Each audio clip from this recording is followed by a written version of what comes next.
Pawisan tayo ng maraming singot. Maraming singot. Pawisan tayo. Maganda yan sa katawan niya. Pinapawisan tayo. Dahil tamang nakakasal.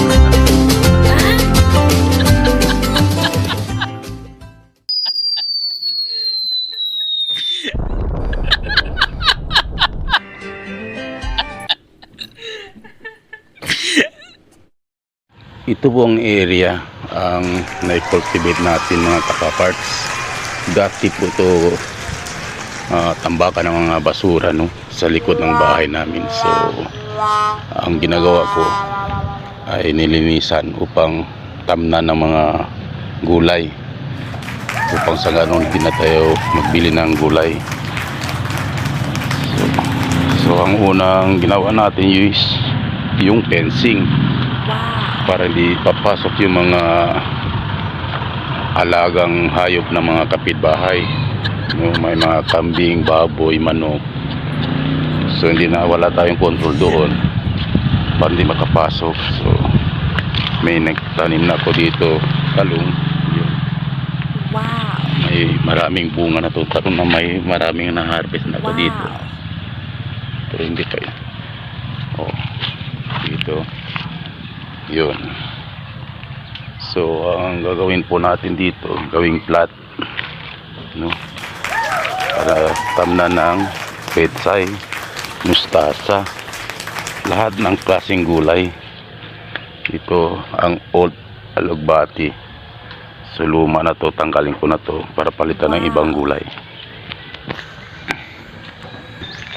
Meron na rin dito dragon fruits.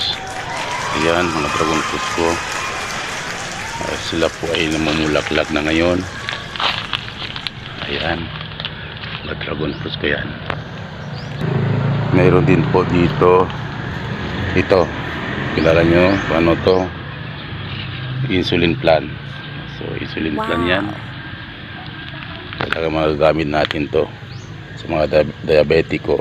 Ito insulin plant ay mainam para sa mga taong diabetiko. May buyo din tayo dito, buyo para sa mga nagsakit ang tiyan, sakit ng ngipin, gamot din to. Wow. So namulaklak na po, namubunga na po yung mga dragon fruits natin. Yan, papunga na yan. Ito, Wow. bulaklak dyan. Meron tayong tanglad, malunggay, ibang bilog, siling maanghang. So ito ang puno ng kawayan. Dahan-dahan ko na itong putulin kasi gamitin natin to para sa fencing. Ito, ginawa ko to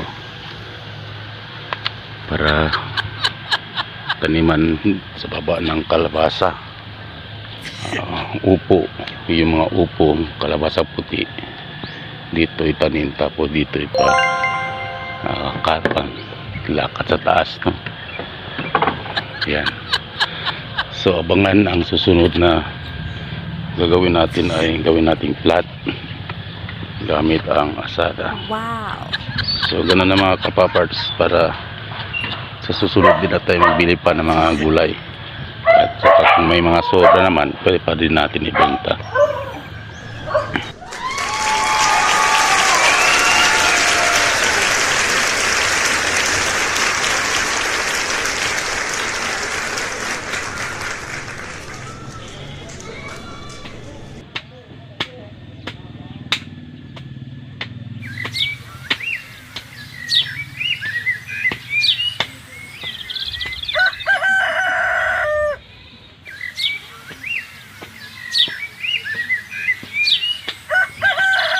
Ayan na, bangkal na po natin yung kaunting area, no, nagawa na natin ng plat.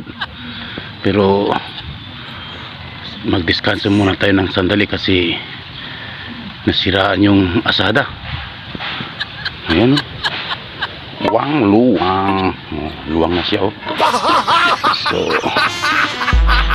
ayan. Wang luwang. Ayan. So, kailangan natin to ayusin. Ang luwang na may asadang luwang. Lagi natin yung sanilas natin improvise.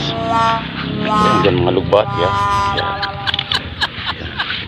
Gawin natin yung plat. Galing doon pampunta dito. Mga 1, 2, 3, 4, 5. Mga 5 plat yan hanggang pa po doon. So, sa habang mga 10 meters papunta dito. So 5 times 10 ganun kahaba yung mga plat na gagawa natin. Wow. Tamnan natin dyan may iba't ibang klaseng gulay. So as of now, prepare muna tayo dito sa Wang Lu na asada. Wang Lu luwang.